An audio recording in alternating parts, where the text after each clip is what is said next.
এবং 19শে জুলাই যে job fair হয়েছে সে বিষয়ে কি বলবেন?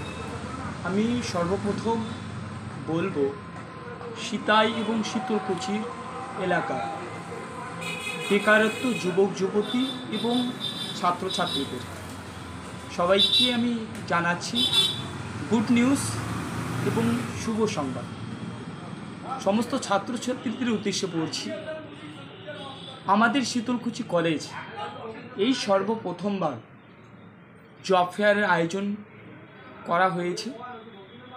এই জব ফেয়ারে বেকারত্ব যুবক যুবতীদের আগামী 18 তারিখ নিজের আধার কার্ড, জন্ম সার্টিফিকেট এবং মাধ্যমিক এডমিট কার্ড এবং সঙ্গে একজন গার্জিয়ান নিয়ে শীতলকুচি কলেজ প্রাঙ্গণে আসার জন্য এবং নিজের ফিউচারকে তৈরি করার জন্য।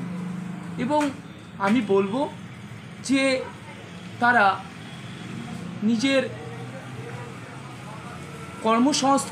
কর্মসংস্থানকে তৈরি করার জন্য এবং তাদের বেকারত্ব দূর করার জন্য আগামী 18 তারিখ শীতলকুচি কলেজ প্রাঙ্গণে আসবে এবং তাদের ভবিষ্যৎকে উজ্জ্বল করবে।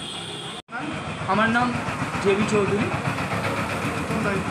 আমি আগে শীতলকুচি কলেজ তৃণমূল ছাত্র পরিষদ ইউনিয়নের সহসভাপতি।